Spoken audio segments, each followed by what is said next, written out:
Hola, buenas tardes. Muchas gracias a todos ustedes por su presencia esta tarde aquí en el Centro Memorial para escuchar a Fidel Raso, que nos explique el libro que acaba de publicar, el compendio de una larga y fructífera vida profesional. Cuando yo era más joven y estaba en la yo y Emilio Alfaro, que está al fondo, éramos más jóvenes y estábamos en la Facultad de Periodismo, entre los estudiantes había división de opiniones, los estudiantes de periodismo. Unos querían ser como Manu Leguineche e irse a recorrer el mundo para conocerlo y para vivir aventuras, para que el coche los dejara tirados en una carretera polvorienta y lo arrastraran unos lugareños con unos bueyes o con un camello. Otros querían tener una garganta profunda, una fuente que les diera la exclusiva de su vida, que los hiciera famosos, que los... había muchos que querían ser corresponsales de guerra, ¿no? Claro. Venía a la facultad Fernando Mújica, de la Gaceta del Norte, contaba sus viajes a Oriente Medio para seguir la guerra de los 6 días. Y claro, te daba envidia, es decir, te daba envidia poder conocer sobre el terreno el movimiento de los tanques del general Sarón atravesando la región de los lagos amargos para pillar a los egipcios por la espalda al otro lado del canal de Suez. Coño, decías, joder, este tío lo ha visto allá entre las dunas y nosotros solo lo vemos en los libros. O sus viajes a Vietnam. O sea, pero vamos, no es que le envidiaras porque pudiera conocer la ofensiva del Tet sobre el terreno, porque subiera a la colina de la Hamburguesa para ver lo que es una batalla pírrica, una pérdida de vidas humanas para nada, o por el placer de disfrutar del paisaje de los arrozales vietnamitas. No, tenías envidia a Fernando Mújica, a Manu Leguineche, bueno, a los que venían de la Gaceta del Norte, cuando te enterabas de que la empresa, la Gaceta del Norte, les prohibía alojarse en hoteles de menos de 4 estrellas. A fin de cuentas, era una empresa de Bilbao, a ver qué van a pensar los de Saigón, que manda a sus periodistas a la Fonda del Peine o a un hotel de 3 estrellas. No, menos de 4 estrellas no te lo pagaba la empresa. O a JJ Benítez persiguiendo ovnis por el mundo. Bueno. Hoy algunos amigos que son profesores de periodismo me dicen que la mayoría de los periodistas quieren ser periodistas deportivos. Bueno, es el signo de los tiempos. Pero yo estoy seguro de que si esos que hoy quieren ser periodistas deportivos vieran la biografía de Fidel Raso, que viene en las solapas del libro, acabarían diciendo: yo quiero una actividad profesional, un currículum como el de Fidel, o sea, que cambiarían de opinión. O sea, porque, claro, Fidel ha sido como el protagonista de la canción de Cecilia, o sea, la novia en la boda, el muerto en el entierro, caía el muro de Berlín, pues allá estaba Fidel. La Unión Soviética, que era imperecedera y estaba llamada a pervivir por los siglos de los siglos, se cae un día y allá está en Moscú también Fidel. Empieza la primera guerra de Irak, bueno, pues Fidel allá, y ya por no hablar de los destinos locales, ¿no? Toda su actividad profesional a lo largo de muchos años en el País Vasco, teniendo que cubrir entre otras cosas, toda la historia de nuestro terrorismo, o en otros puntos no menos interesantes, en Ceuta, en América Latina, en África. Bueno, tiene una trayectoria profesional que haría la envidia de cualquier estudiante de periodismo de hoy en día, e incluso de los antiguos. Fidel ha destacado por su faceta de fotoperiodista. Es decir, Fidel y otros como él conocemos de nuestra historia reciente, en lo que concierne sobre todo al terrorismo de ETA, lo que hemos leído, lo que hemos escrito, lo que hemos visto, pero generalmente asociamos la mayor parte de estas vivencias a imágenes que nos las han dado Fidel y sus compañeros de profesión, ¿no? Estoy recordando unas fotos de Fidel después de que se sabe la noticia de que han aparecido Miguel Ángel Blanco tiroteado y moribundo, en la imagen de todos los vecinos concentrados en Ermua con las manos en la nuca. Es decir, son imágenes que reflejan una época, que simbolizan y que es lo primero que reconocemos. La foto del Zulo de Ortega Lara, la foto del atentado contra el Policía Nacional, que está tumbado en el suelo y hay una mujer que le tiende la mano y que está hablando con él, dándole ánimos, transmitiéndole algo de humanidad mientras esperan la llegada de los sanitarios. Es decir, hay imágenes que simbolizan toda una época y todo un fenómeno, sin necesidad de que haya ensayos sobre ello. A Fidel le han tocado muchos años de actividad en el País Vasco. Le ha tocado participar en el equipo que investigó el GAL, que ese es uno de los proyectos periodísticos que a un periodista le tocan una vez en la vida. Un trabajo de esta naturaleza, ¿no? Salvo que seas Bodwar, que te tocan 2 o 3 y en una de ellas además te ha llevado por delante el presidente de Estados Unidos, pero al resto de los periodistas, con uno de esos, nos damos con un canto en los dientes. Entonces, es un proyecto periodístico de investigación con sus compañeros Ricardo Arques e Irujo. Y le ha tocado también, por desgracia, mucha actividad terrorista y mucha agitación social, muchos disturbios, muchas expresiones de intolerancia y de apoyo al terrorismo en esta sociedad nuestra. Él tiene unos cuantos premios, pero yo creo que han destacado su trabajo profesional. El Premio Internacional de Periodismo Cátedra Manuel Aguineche, un premio de la Asociación Nacional de Informadores Gráficos de Prensa Internacional, otro del Consejo General de la Abogacía de España. Tiene premios profesionales, pero sobre todo tiene el que yo creo que es el principal premio, que es el reconocimiento y la amistad de sus compañeros de profesión. Que en un mundo tan competitivo y donde hay tantos codazos como es el del periodismo, eso no es fácil de conseguir. Tiene también por nuestra parte, por parte del Memorial, una gratitud enorme, porque ha colaborado en todas las actividades que le hemos pedido, que le hemos invitado a participar en seminarios en las universidades con alumnos para explicar la tarea del fotoperiodismo, nuestra historia reciente. Ahí estaba Fidel, no nos ha dicho nunca que no, y ha colaborado facilitándonos una gran cantidad de fotografías, algunas de las cuales están expuestas en el Museo del Centro Memorial y otras están en nuestro archivo disponibles para cuando las necesitemos. Bien. A mí me toca hacer la presentación inicial y ahora le voy a dar paso a Tamara antes de que tome la palabra el autor del libro. Muchas gracias, Florencio. Gracias a todos por asistir a esta presentación y muchas gracias al Memorial por acogernos ahora y siempre y por apoyar la publicación de este libro, que creo, y ahora trataremos entre todos de explicar por qué, que supone una visión única, como también estaba apuntando Florencio, de algo que aquí en el centro conocíais y estudiáis bien, ¿no? Pero desde un ángulo muy distinto, desde un ángulo que se abre a lo internacional, ¿no? Es el terrorismo, los años de plomo de aquí, del País Vasco, pero visto desde una perspectiva más amplia.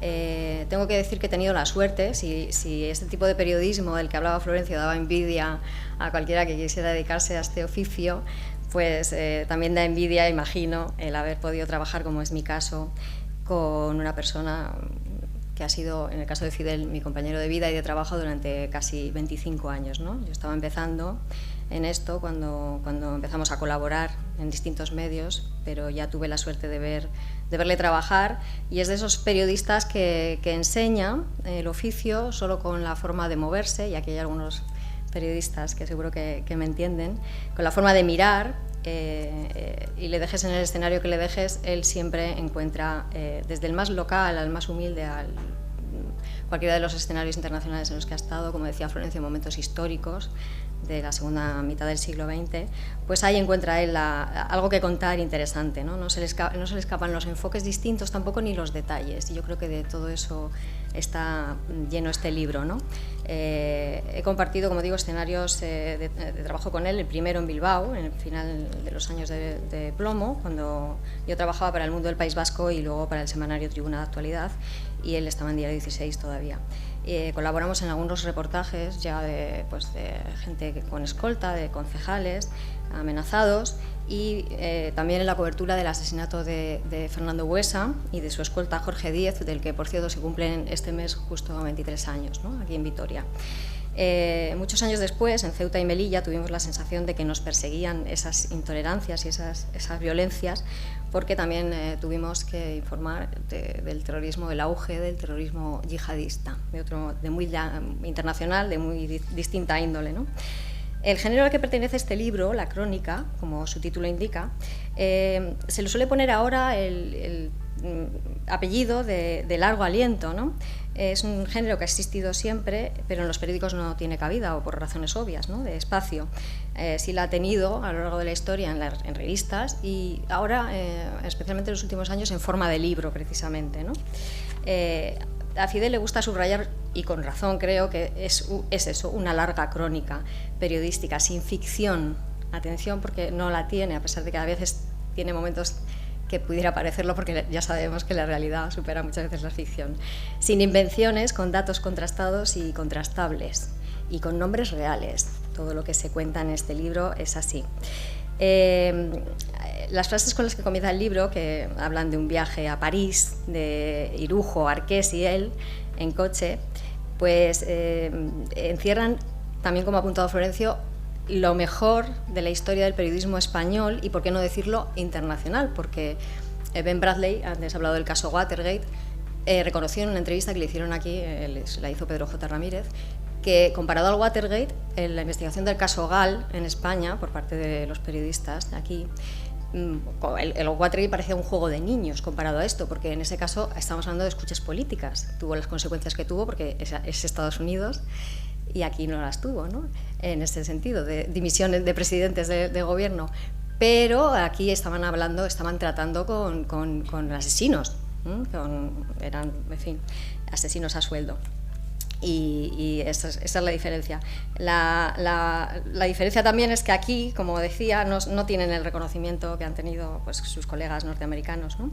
Y como han sido Arqués y Fidel Raso, Arqués y Irujo, que también lo mencioné al principio. Irujo fue el que descubrió el caso Roldán en España también, de corrupción dentro de la Guardia Civil. Estos periodistas encontraron el fuego cruzado, ¿no?, de quienes justificaban el terrorismo de ETA, y quienes justificaban también el terrorismo, en este caso, de Estado, ¿no? Les tenemos que agradecer mucho, ¿no? Y las futuras generaciones también, por haber estado ahí y por haberlo contado, con riesgo muchas veces de su vida, ¿no? Tampoco se habla del estrés postraumático que han sufrido periodistas vascos, en este caso, cubriendo aquí todos esos años de violencia, ¿no? Se suele hablar de los que sufren los corresponsales de guerra, es bastante romantizado en ese sentido la profesión, ¿no? Pero no aquí, cuando es bastante más duro ver cosas como las que veían ellos. A una guerra uno puede ir más o menos preparado, pero en su país, en democracia y en libertad, pues es bastante más difícil de sobrellevar. De hecho, hay compañeros, lo cuenta en el libro, que tuvieron que dejarlo porque habían perdido la cuenta de los muertos y de los funerales, con esa doble victimización de los familiares de los asesinados por ETA, que encima se veían solos y solos, fundamentalmente, ¿no? Y amenazados también a veces. Además, llevar una cámara, también lo he mencionado, tiene una faceta Fidel muy de fotoperiodista, básicamente, y llevar una cámara en la mano y tener que sacarla y enfocar en determinadas situaciones es bastante más complicado que el trabajo que hacemos los plumillas, como nos llamamos cariñosamente los periodistas que escribimos, que podemos estar en la retaguardia o a distancia perfectamente, ¿no? Ellos tienen que estar ahí y tienen que hacer la foto y documentar la realidad, incluso en las peores situaciones, ¿no? Y bueno, pues no quisiera darle la palabra a él porque nos puede hablar de tantas cosas que ha vivido, que lo más interesante es escucharle a él, ¿no? Fidel sigue siempre escribiendo la crónica, no termina nunca. Tendrán que terminar ustedes cuando lean el libro. si es que les apetece, y porque él no la termina nunca. Si fuera por él, en fin, él termina el libro, empieza en los años 80, pero termina en los incendios del verano pasado, que fueron gravísimos, ¿no? Y el COVID. Entonces tienen ahí mucho. Si hubiera sido por él, no lo hubiera terminado nunca. Así que nada, les invito a disfrutar de lo que nos cuente, y intentaremos preguntarle cosas aquí entre los dos. Muchísimas gracias. Bueno, los agradecimientos son, vamos, yo estoy aquí por mucha gente y me toca el noble honor de poner palabras a lo que mucha gente me ha ayudado desde muchísimos años hasta estos momentos, gracias a Florencio y a la institución Memorial y Víctimas del Terrorismo. Y hemos estado en Bilbao, ayer en Donosti, en San Sebastián, y el agradecimiento es eterno, ¿no? Y por supuesto a ustedes por estar aquí. No me gustan los soliloquios, hablar, y además es un papel que no he desarrollado. Es decir, el ser yo la noticia no la he desarrollado, no es mi hábitat, pero me toca hacerlo.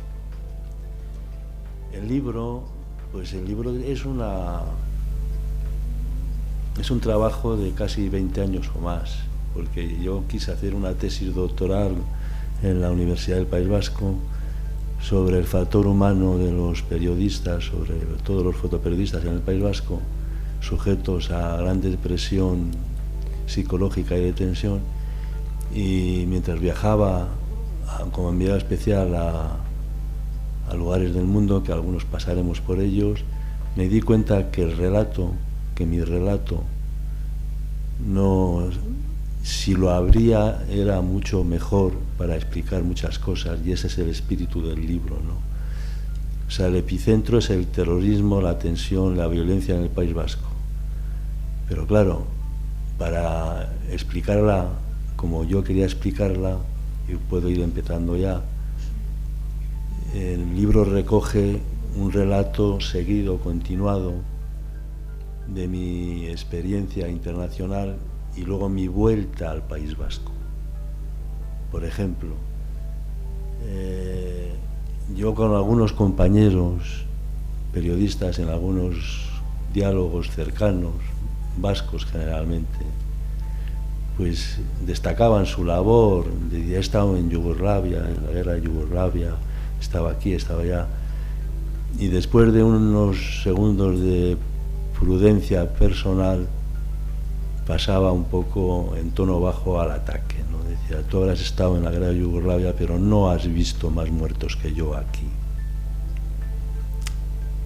Es decir, y le añadía, digo, ¿tú sabes qué color tiene la goma 2, el explosivo de ETA, cuando explota? ¿Color? No, ¿verdad? ¿Tú sabes cuando un coche bomba estalla? ¿Tú sabes cuál es la metralla?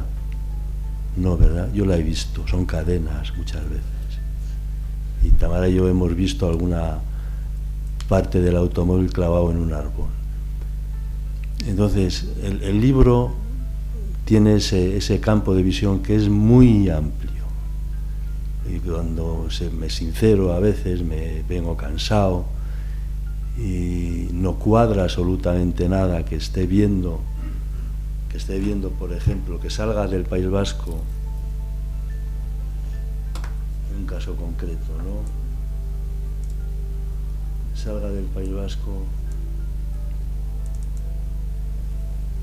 y vaya a cubrir la caída del muro de Berlín, noviembre del 89, donde dos superpotencias nucleares como la antigua Unión Soviética y Estados Unidos habían tenido el conflicto al mundo en vilo. Bueno, pues esa caída del muro de Berlín no supuso un solo tiro, no supuso ninguna víctima.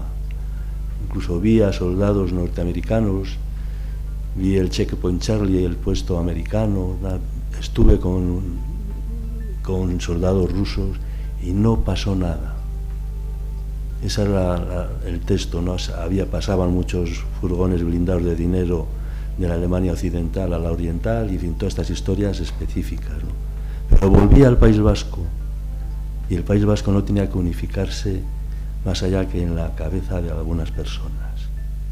Es decir, había muertos, sangre sobre la acera, mientras el pueblo vasco en general disfrutaba de tener sus instituciones, disfrutaba de tener su ocio, disfrutaba de tener su trabajo la mayor parte de la gente. Entonces yo, después de venir y ver que se había desaparecido el telón de acero, el mundo, y que venía al País Vasco, donde visualmente la gente era feliz en términos generales, y acababa de explotar un coche bomba en un sitio, acababan de pegar un tiro en la nuca en otro, me fue generando un estado de ánimo inicialmente de incomprensión y de interioridad, ¿no? Eso que puede resultar así, incluso estuve en la cámara, la antigua cámara de la RDA, que tienen el escudo, República Democrática Alemana, ¿no? Y en el Parlamento Vasco, por el que acabamos de pasar para venir aquí, pues había unos follones impresionantes, ¿no? Básicamente el libro, aquí tienen el canciller Kohl, en la Alemania Oriental, una política complicadísima. Yo estaba en Leipzig y volvía al País Vasco, y aquí lo que primaba era la violencia, el odio y la incomprensión. Y volvía a ver a morir gente y llevar fotografías mías, algunas crónicas, a la primera página de mi periódico. Estuve en Irak, hablé con prisioneros que les habían maltratado los sirios, por cierto, la zona donde ha habido el terremoto ahora. Y bueno, se consiguió apaciguar aquello, puntualmente. Y volvía al País Vasco, y volvía a lo mismo, la extorsión a los empresarios, asesinatos. Vamos, una cifra que es seguramente, cifra no la cifra, pero una situación conocida por todos ustedes, ¿no? Y entonces eso me fue cargando, ¿no? Incluso estuve en Ecuador,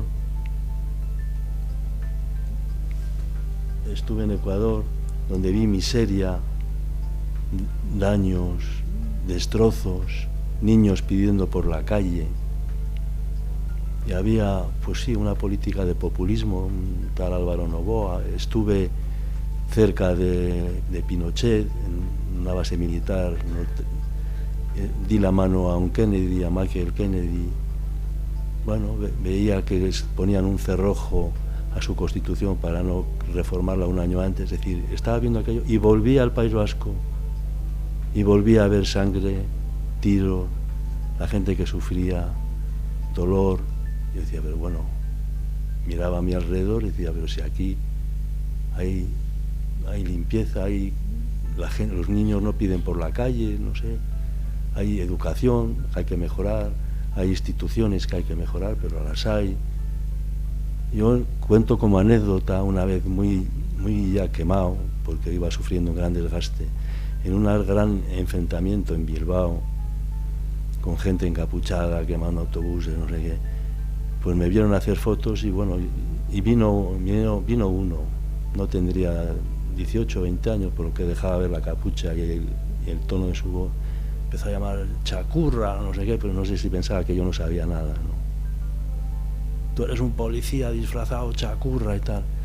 Y yo ya estaba bastante cansado y le dije, mira, yo entiendo que no te guste la policía, como a otros sí les gusta la policía, pero yo he estado en países donde no hay policía y tenías que saber lo que es no tener policía. Y me gustaría que algún día fueras a un país a vivir y que no encontrases policía alrededor tuyo durante problemas y situaciones. Se dio la vuelta y se marchó corriendo, ¿no? Podía haber sido peor, pero el contexto del libro es un amplio relato con este sentimiento, ¿no? Estuve en Sudáfrica, Ciudad del Cabo, apenas unos días. Bueno, en Ciudad del Cabo, en la época de Mandela, bueno, pues también situaba mi sentimiento en ese sitio. Digo, joder, pues si esto ha sido terrible.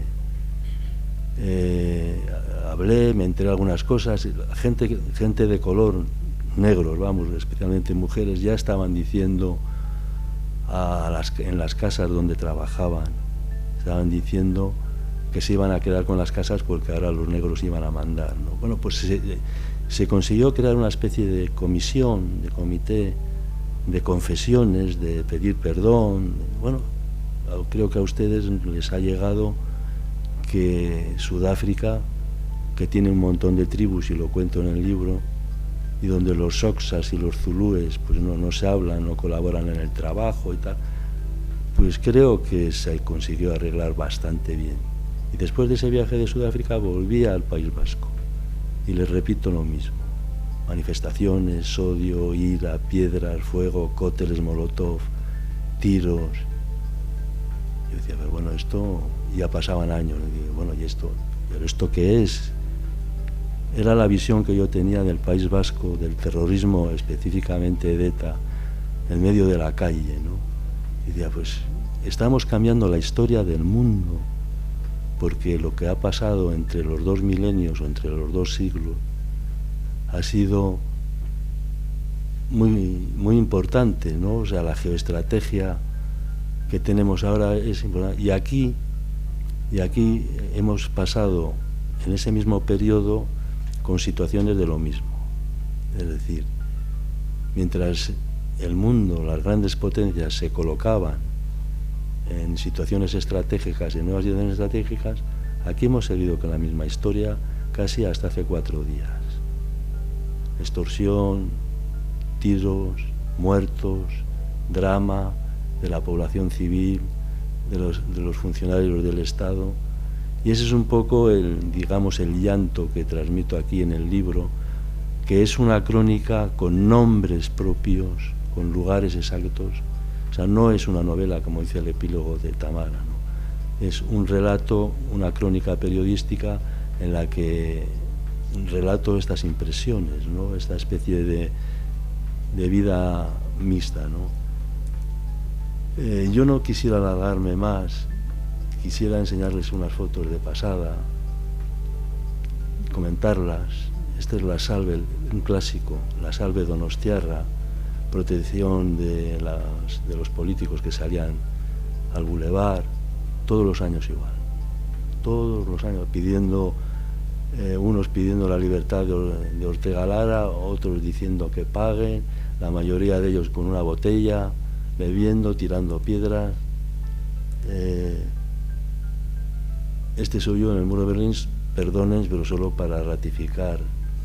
Y esto, bueno, en fin, y de paso ven una foto de que sí, pasaban los vehículos Traban, pues, policías germano-occidentales, los orientales, aquí juntos, les ven juntos, tranquilos, policías como los nuestros, policías tranquilos, con las manos en el bolsillo, y acababa de caer el conflicto entre 2 potencias nucleares, ¿no? Por arriba tranquilidad, eran los bopos, la gente, algunos intentaban hacerse una foto subiendo y tal, pero claro, imagínense ustedes que yo estaba haciendo este análisis con todas las dudas que todavía se cernía sobre la situación, y volví al País Vasco y a los 3 días estaba haciendo el funeral a un policía.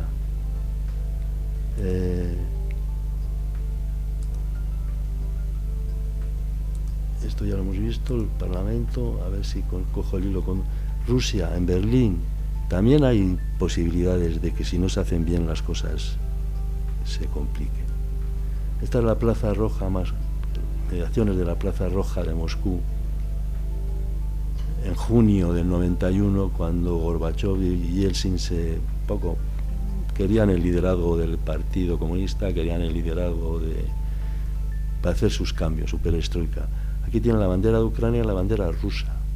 O sea que las cosas, si no se arreglan bien, pueden acabar mal, ¿no? Ucrania está aquí y hoy miren ustedes lo que está pasando, en lo grande y en lo pequeño, ¿no? Esto es Moscú, la población civil no tenía dinero, rublos en aquellos momentos. Esto es una gasolinera. bueno, se consiguió hacer algo, se consiguió salir de los militares en la Plaza Roja muy preocupados con su situación, pero la Unión Soviética desapareció, y bueno, se consiguieron arreglar las cosas, ¿no? Yo por mi parte,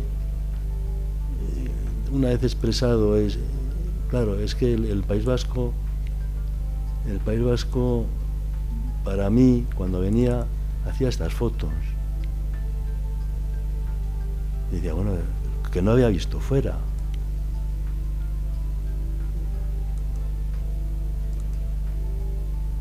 Y yo decía, bueno,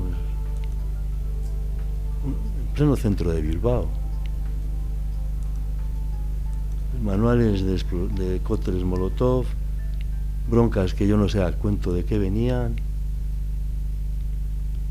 una Ertzaina, bueno, pues la foto habla por sí misma, ¿no? En pleno centro de una población, en este caso era Bilbao, y alardeamos de que Bilbao era el centro del mundo como chiste. Claro, eso es mentira. Lo que es el centro del mundo es Vitoria-Gasteiz. Permítanme meter un poco de humor, ¿no? Esta que la he puesto ante ustedes hace un rato, esto era la Casa del Pueblo, 1987. Tiraron unos cócteles Molotov dentro, un grupo que se llamaba Mendeku, Venganza. Murieron 2 personas. Dice, esto era un mitin clásico, un mitin. Y bueno, este era Fabio Moreno, un niño, eran 2 gemelitos. Yo acababa de venir no sé dónde, no sé si de Moscú, de Alemania o no sé de dónde. Un coche, pusieron una bomba a un coche que era Guardia Civil, el padre explotó cuando iba a la gasolinera de Erandio, un poco hacia el mar, por decirlo así, hacia las arenas, explotó y murió Fabio Moreno. Pues imagínense ustedes lo que hemos tenido aquí, ¿no? Mújica, toda esta población en la calle pidiendo la paz, que no parece ser que no se les hacía mucho caso. Este es el coche de García Goena por el GAL, otro terrorismo igual, condenable absolutamente, ¿no? Esto es Bayona, este chico vivía aquí, era un refugiado que no quería hacer la mili y acabó entre esos hierros, ¿no? Esta foto también, esto es Portugalete frente al ayuntamiento, las fiestas. La gente se amplió, aquí les ven sonrientes, no pasa nada. Estas pintadas se hacían como si tal cosa. Los asesinos llevan lazo azul en medio de la calle. Los agentes de la Ertzaina, las unidades más primigenias, pues esto no es España, independencia, adelante, bien, vale, bueno, mientras se quede en la pancarta, pero no se ha quedado en la pancarta, ¿no? O sea, no era una pintada casual, había más. ETA, mátalos. San Sebastián, que tiene una historia de reyes, de equipos en segunda división que nunca suben, como la Real Sociedad, una ciudad envidiable, cariñosa, envidiable, acabamos de venir de allí. Pues esto se pintaba hace 4 días. Mújica. Y vas por la calle, pintadas. Hice yo unas, ya habrán oído hablar de Bansky, ¿no? El pintor. Pues esto titulado en el libro, también lo he titulado, y no voy a hacer un spoiler, pero digo que estos eran los Bansky vascos, ¿no? Así, como si tal cosa. Uno va andando por la calle, los niños con los brazos de sus aitas, de sus amachos y tal, y pasan al lado y venga, pues adelante, ¿no?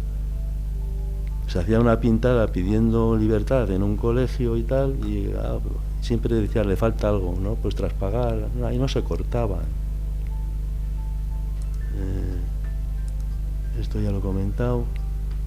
y creo que en este momento, pues yo por mi parte les he contado la esencia del libro y no quiero alargarme más, porque si no cuento todo y luego no lo quieren. Decirles que estoy muy a gusto aquí, estoy muy a gusto con ustedes, y a modo de colofón salirme un poco, ¿no? Salirme un poco, quizás tocando ya otro palo.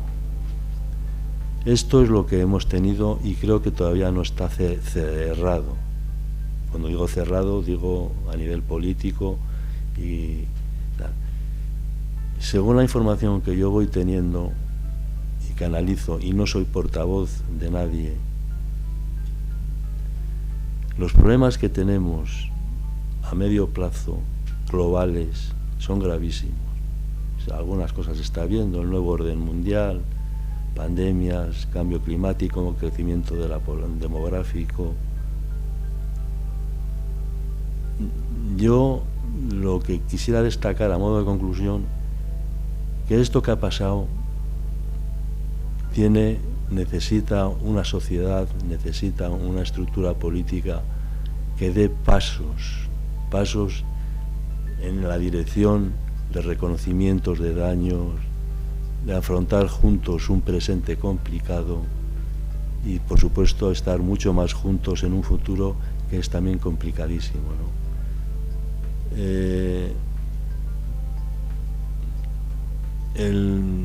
De alguna manera me da que no se está haciendo eso. Gracias a instituciones como el Memorial, que están recogiendo muchos, pues con su buen hacer, recogiendo muchos daños para intentar que no se olviden, intentar que se reconduzcan y que la justicia pues vuelva a poner las cosas en su sitio, especialmente pensando en las víctimas, que son muchas del terrorismo, ¿no? Yo, por mi parte, con permiso de los compañeros de mesa, doy por terminada mi presentación y quedo a disposición de todo el mundo, ¿no? Mientras van pensando ustedes alguna pregunta que hacerle, yo le voy a hacer la primera. Bueno, no, que sea Tamara la primera y yo le hago la segunda. No sé, me están poniendo en un brete. Bueno, yo le pediría, porque es verdad que el libro tiene todo este tono del que hemos estado hablando, ¿no? Pero como la vida está llena también de luces y sombras, también tiene episodios surrealistas. Decía antes, ¿no? Los investigadores del caso Gall fueron pioneros en el periodismo de investigación en España y con ese nivel que puede estar a la altura de cualquier investigación periodística del mundo.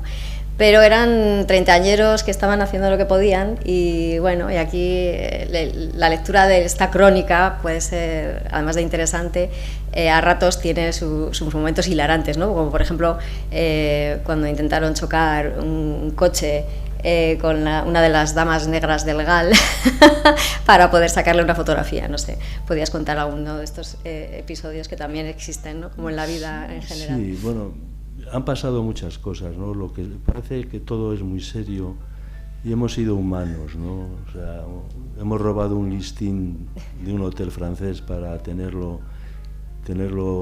acceso a información de gente que estábamos buscando y salir la señora de la limpieza del hotel chillándonos que devolviéramos el listín y tal. Bueno, hay cosas que, bueno, que han sucedido, ¿no? O cuando estuviste a punto de morir y no precisamente por un arma, que eso también es verdad que el periodismo internacional tiende a esa romantización, ¿no? Pero a veces pasan cosas que son más importantes que... Aquí, bueno, y esto parece que quiero hablar de Superman, ¿no? No, de Superfidel, pero sí les puedo decir que me han apuntado con un M16 en la Franja de Gaza, me han puesto un revólver en la cabeza, he pisado cables de explosivos, bueno, pasado al lado de cables explosivos en el cuartel de Basaudi, también lo cuento en el libro, que habían puesto unas lanzaderas y yo no lo sabía. En Irak pues he estado en zonas que tenían minas y no lo sabía, pero bueno, y también estuve a punto de caer con el coche por un barranco porque me salió un burro en una curva, ¿no? Pero yo lo que les cuento es en esencia que lo que se ha vivido en los años de plomo del País Vasco, yo he salido a nivel internacional, me han causado una gran conmoción ver que esta Euskadi. Yo he venido, cuando venía de estos viajes y llegaba a Barajas, a Madrid o a Bilbao y tal, que a qué suerte tenemos de vivir en este país, en este Estado, en esta España, como cada uno lo quiera decir, en estas múltiples comunidades autónomas. Digo, Dios mío, qué maravilla es este país, tenemos de todo, hablamos casi el mismo idioma, nuestros vecinos es Portugal y Francia, tenemos el Mediterráneo, tenemos nieve, tenemos una comida gastronómica, tenemos instituciones, tenemos muchísimas cosas que hacer. Claro, yo venía traumatizado por lo que veía, ¿no? Claro, y cuando llegaba al País Vasco lo entendía menos, porque decía, es que el País Vasco, pues ¿qué le falta al País Vasco? En mis análisis personales, decía, si tiene todo, si tiene playas, montes, comida, salud, o sea, sanidad, educación, ¿no? Siempre hay que mejorar, evidentemente, ¿no? Seguridad, amigos. Bueno, ¿y por qué está pasando esto aquí? Claro, ya sé por qué está pasando, evidentemente, pero les hablo a nivel global, ¿no? ¿Y por qué se mata a la gente aquí? ¿Por qué se les matan por la espalda? Cuando pasan, sale uno de una esquina y le pega un tiro en la nuca. En San Sebastián, a un militar retirado. Viéndole venir de frente, leyendo el periódico, salió de una bocacalle de la playa, del Paseo de la Concha, y cuando le pasó de largo, le dio la espalda y le pegó un tiro en la cabeza. Y lo veía venir, sabía que lo iba a matar. Yo digo, pero bueno, esto, yo no sé. Y entonces es un poquitín la esencia, el relato que paso en el libro, que está más abierto que cerrado, ¿no? Luego también es cierto que ya hablando de cerrar, pues para cerrar este periodo histórico, hablo un poco de la pandemia, algunas cosas, y de los desafíos que tenemos con el cambio climático, ¿no? Entonces yo lo que he tratado modestamente es que el libro recogiese, con el alma en el País Vasco, recogiese un pasado incomprensible y un futuro que nos debería preocupar un poco, ¿no? ¿Alguna pregunta? Si no, lo hago yo. En los años 80, las fotos de los atentados terroristas que se publicaban eran de una crudeza singular, eran primeros planos de las víctimas, eran de una dureza extrema. ¿Crees que ahora, que si se repitieran circunstancias similares, que se podían tomar esas imágenes, se volverían a publicar? ¿O la sociedad no soportaría esa visión tan dura? Bueno, quizás lo que sea duro sea mi opinión, ¿no? Ahora que no hay nadie aquí entre tú y yo creo que la sociedad está mutando al espectáculo, ¿no? Es decir, si este libro lo presentase una persona de Sálvame de Luz, por ejemplo, pues estaría rodeado de fans. Entonces hay un desgaste en el periodismo, es real, un desgaste en el periodismo clásico en ese sentido, ¿no? Se dejaría de publicar las fotos. Bueno, yo he escrito y he mencionado algo de eso. A un terrorista le pillaron un carnet de prensa como el que tenía yo, de Diario 16. Andaba por la vida con un carnet de periodista de Diario 16. Lo que no he entendido es los medios de comunicación que utilizaban un lenguaje muy rígido contra la violencia, a favor de las leyes, de la Constitución y tal, llevaban a primera página portada fotos que habían hecho los terroristas. Eso lo recordarán ustedes seguro, secuestrados con el diario Egin, esto y tal, y eran fotos que estaban hechas por los terroristas. Y luego yo en un atentado en el de Zorroza, en el atentado de de Zorroza, que fue terrible, y estuvo a punto de pillarme a mí el coche bomba que explotó, era un coche bomba trampa, y me había dado la vuelta un poco antes para volver a casa a coger un teleobjetivo grande. Cuando estaba regresando a casa oí en la radio que había explotado un segundo coche bomba. Pues algunas de las fotos que mandé al periódico, un responsable del periódico, por lo que me contaron, la tiró al suelo, hizo así con la mano, la tiró al suelo. Evidentemente ahí hay un capítulo por escribir de lo que se ha hecho, ¿no? Es decir, hemos publicado fotos que hacían los terroristas y luego por otro lado hemos intentado tener una prudencia. Si me preguntan a mí, yo en alguna conferencia, en alguna clase he dicho que copié la respuesta, lo que debía ser de un editor de prensa norteamericano que marcaba 3 preguntas, resolver, o sea, la base eran 3 preguntas que si las 3 tenían un sí, era publicable. Básicamente venía a decir si la persona que había sufrido esa imagen, imagínese una explosión de su coche y tal, era lo suficientemente conocida como para que se publicase.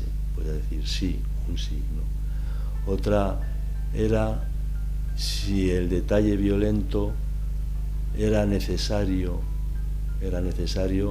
para dar información de lo que había pasado, el detalle violento, ¿no? Y luego la tercera andaba así. Es decir, es complejo, ¿no? El otro día yo estuve dando una clase en Madrid, en una escuela privada de fotoperiodismo y tal, y aprovechando esta pregunta, los alumnos se quedaron un poco extrañados cuando les dije vamos a hablar del suicidio. Bueno, se quedan así, el suicidio y tal. Vamos a ver si haríamos fotografías, ¿no? De una persona que se suicida. Yo he visto tres suicidios. Me ha tocado. Y entonces eso es complejísimo. Muchos dijeron, no, yo uno que se suicida, no. Vale, tú no lo haces y imagínese que se está tirando, se va a tirar desde una ventana o lo que sea, y tú dices, no, un suicidio, yo no. Y luego resulta que el que se va a tirar por la ventana es Putin. Pues te has perdido la foto. Es decir, ahora, si se va a tirar por la ventana un niño, y dices, hombre, pues, o sea, yo para mí no hay, desgraciadamente no hay momentos clave, ¿no? Sí les puedo decir, aprovechando la pregunta y con más concisión de Florencio, digo, la primera fotografía, dentro del terrorismo, la primera fotografía que cambió el sistema de trabajo de la agencia EFE, española evidentemente, fue una bomba que explotó en Bilbao y afectó a una mujer gitana que estaba embarazada. No me acuerdo exactamente porque ahora tengo demasiada poca memoria, ¿no? Yo he visto esa foto y la tengo. Imagínense lo que era, o sea, y me la dio el fotógrafo que la hizo, un cuerpo destrozado. Y entonces, hasta ese momento, las delegaciones de EFE y tal, los fotógrafos o los responsables tenían la potestad de sacar a la red nacional las fotos que habían hecho. Desde esa fotografía se dijo que se mandase a Madrid y en Madrid era la que rebotaba las imágenes a estos sitios. Pero el tema, la pregunta de Florencio es muy, muy interesante, pero la respuesta, por lo menos para mí, es muy compleja. Porque, si me permites, profesor, puedo dar otro también. Este tema es muy interesante, ¿no? Está escrito entre las 100 mejores fotografías del mundo por un editor Adams y tal, que se habló de este tema, ¿no? Y decía, bueno, pues tú estás en un sitio y estás viendo que están golpeando a una persona, que le están tirando piedras, la están golpeando y tal, ¿le harías la foto? No, fíjate, va por una calle, la gente se está riendo de él, ¿verdad? Va ahí casi con un palo sobre el hombro y tal. no, ¿para qué vas a publicar esa foto? Déjale. Y la respuesta que le dio un editor le dijo, pues la historia no te perdonará si hubieras tenido la posibilidad de hacer una foto a Jesucristo y no la hiciste. Es decir, que hoy podemos estar incluso viendo situaciones sencillas, complejas, pero no sabemos qué es la trascendencia que va a tener esa imagen o la persona que la va a tener al mes siguiente. ¿Me explico? Claro, es el desafío de vuestra profesión, la del fotoperiodista, ¿no? En el momento, además, no puedes calibrar eso, tienes que hacer tu trabajo y hacerlo lo mejor que puedas. Una cosa es si hay que hacer la foto o no, y otra cosa es si hay que publicarla o no. La foto la teníais que hacer y la tenéis que hacer siempre, ¿no? Es como también se le suele preguntar mucho a los fotoperiodistas, y Fidel cuenta una anécdota al respecto, ¿no? Si estás ante una situación en que una persona está en peligro, ¿qué haces, no? Te pones a hacer, eso no le preguntan, no sé, a alguien que esté en otra actividad profesional, pero a un periodista le ponen en teoría en la tesitura de si ayuda primero y hace la foto después, o bueno, pues eso no es algo que se pueda decidir con antelación, y tampoco se puede juzgar a posterioridad, ¿no? Porque tampoco hay tanto margen de pensar. A él le pasó una vez que después de tantos conflictos, de estar en la guerra del Golfo, ha dejado la cámara en el suelo una vez antes de hacer la foto para ayudar a la persona que estaba en peligro, en el momento más insospechado, ¿no? Que fue en el momento en que un inmigrante subsahariano estaba a punto de caerse por un acantilado. Cuando vio que estaba seguro y que el guardia civil le había dado la mano, él sacó la foto, ¿no? Pero bueno, eso no se puede pensar antes, ¿no? Y yo creo que el libro también es un homenaje a ese trabajo, ¿no? De los fotoperiodistas vascos, sobre todo, que tenía que hacer su trabajo en las peores circunstancias y seguir haciéndolo. Afortunadamente está ahí para publicarlo o no, o como documentación, ¿no? Porque ahora centros como el Centro Memorial de las Víctimas del Terrorismo se nutren mucho de ese trabajo periodístico, ¿no? Que ha quedado como legado y que tenemos que agradecer también. Y con las consecuencias que tuvo para los profesionales que tuvieron que hacerlo, que como decíamos antes también ha sido de estrés postraumático en muchas situaciones, porque el fotoperiodismo vasco ha sido muy, muy singular. Quizás solo se puede encontrar algo parecido en el mundo en el caso de los irlandeses, ¿no? Con el IRA, de los fotógrafos de prensa y los periodistas irlandeses. Bueno. Florencio. A ver, del público. Emilio. Hola.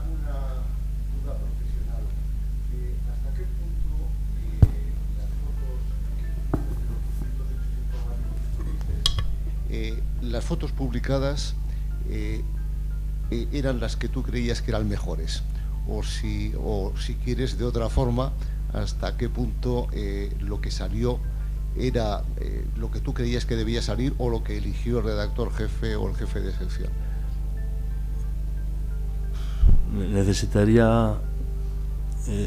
Necesitaría recuperar a Stefan Zweig y que escribiera 60 tomos sobre eso, ¿no? Es una locura, he escrito sobre ello en la Frontera de Alfonso Armada, y creo que con algún titular, uno de ellos es cuando el fotoperiodismo te mantiene en sus insomnios, ¿no? Es muy, muy complicado, y en el caso vasco, que es el que para mí el principal, hay que entender, al menos en mi caso, que he tenido el fuego cruzado de dos terrorismos, si me permiten la expresión, diferentes, ¿no? O sea, los hechos, el momento de la violencia es el mismo, pero la información se diversifica, ¿no? Las imágenes son imprescindibles.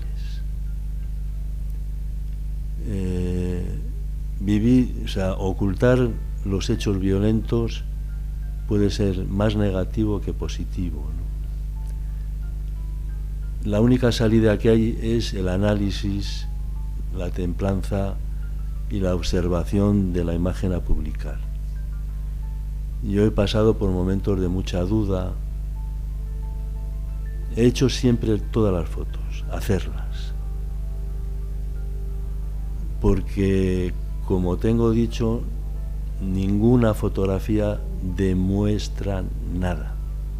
Repito, demuestra nada. Las fotografías solo muestran, por eso tienen la gran capacidad de manipulación, ¿no? En algunos libros que he leído y se han puesto fotografías muy conocidas, les voy a proponer una, ¿no? Ustedes se acordarán, porque son todos jóvenes, de la plaza de Tiananmen, cuando fueron masacrados y entraron los blindados, los carros a la plaza y se enfrentaron a los que estaban allí pidiendo cambios, ¿no? Bueno, pues hubo una foto que se hizo desde un hotel que dio la vuelta al mundo, una foto, seguramente la recordarán, que era una persona con unas bolsas en la mano y varios carros de combate blindados, tanques, parados. Pues Occidente habló de represión, de brutalidad, de no sé qué, y Pekín dijo: de represión nada. Si un ciudadano ha conseguido parar un carro, una columna de carros de combate, ustedes no están diciendo la verdad. Claro, eran dos interpretaciones. Dicen, no, ¿qué dice la foto? ¿Hay algo ahí? No, pues se ha parado y se han parado. Ustedes vienen... Es decir, por esa capacidad de manipulación, yo les podría contar más casos en esa línea, ¿no? Algunos ejemplos, pues me voy a atrever con un ejemplo español muy conocido, es de Tejero en el Congreso de los Diputados, ¿no? Cuando entra Tejero con la pistola, la foto que hizo mi amigo Manuel Hernández de León, la clásica. Bueno, pues esa fotografía está olvidada, archivada y fuera, porque el golpe perdió. Pero si el golpe triunfa, esa foto estaría en todos los despachos de las instituciones. Es decir, el valor de la imagen es subjetivo, está sujeto a múltiples lecturas, ¿no? Y ese es el riesgo que tiene.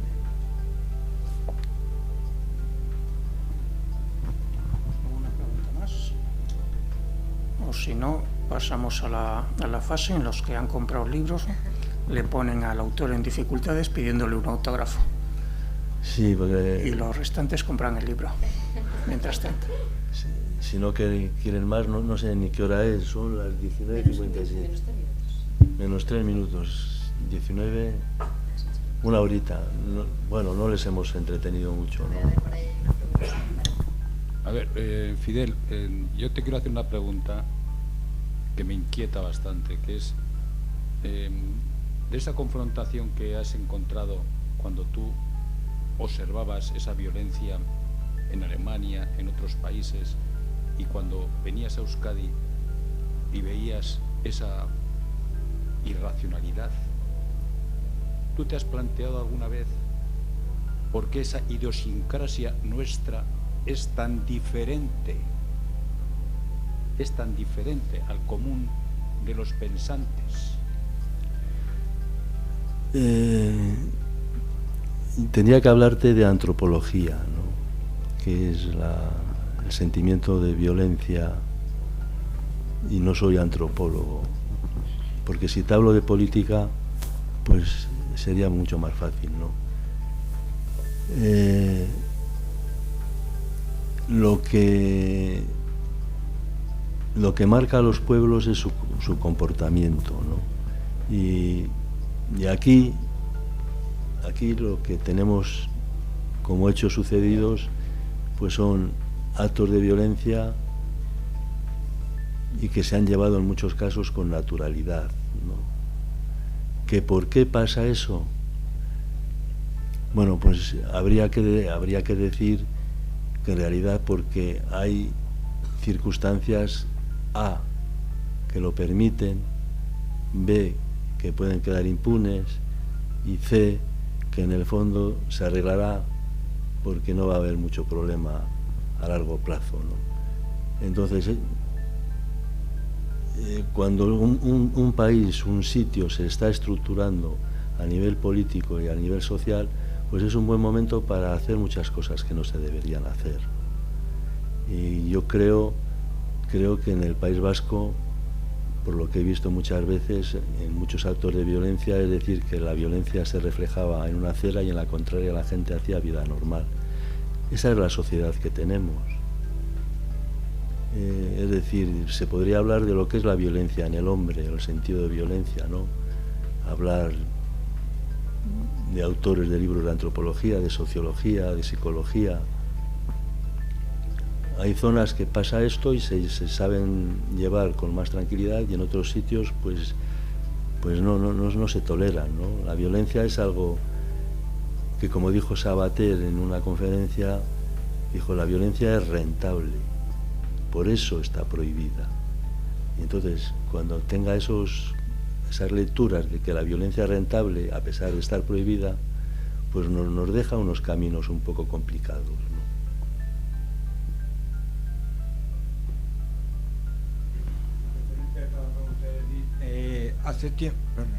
Hace tiempo vi una entrevista a Teo Uriarte, que estuvo en ETA. Y bueno, él se fue de ETA y el entrevistador le preguntó que por qué, ¿no? Y entonces este señor dijo que se fue de ETA porque habían conseguido lo que querían, que era libertad, amnistía y estatuto de autonomía. Entonces, si eso es cierto, ¿usted por qué cree que siguió ETA y no acabó en ese momento? Ya me gustaría tener yo las respuestas que no tienen muchos políticos. Me llamó mucho la atención el tema ese. Yo estuve haciendo un reportaje, parte de las personas que fuimos los periodistas, ya no me acuerdo la localidad, sería el año 87, 88, en el caserío donde salió la alternativa CAS.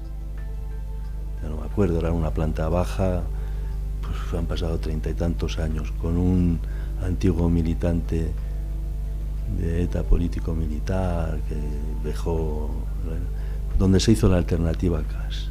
Bueno, la alternativa CAS era un disparate, o sea, si ustedes piensan en el contenido de la alternativa CAS, dices, bueno, pues lo pueden encontrar por ahí, disolución de esto, las Fuerzas Armadas, no sé qué, te quedaba, y había gente que se lo creyó y gente que mató. La banca se nacionaliza, no sé qué, y de esto Florencio pues sabrá seguramente más que yo. Y se había hecho en los bajos de un caserío, en una cocina, ¿no? En una cocina, y dice, bueno, porque hay gente que tiene lecturas básicas y tampoco son profundas, no es una teología, ¿no? Sobre todo si son políticas, las que suelen tener más teología, más verbo, suelen ser las religiosas, pero las políticas a veces son muy simples: no me gusta tu cara y estoy harto de ti, y adiós. Existido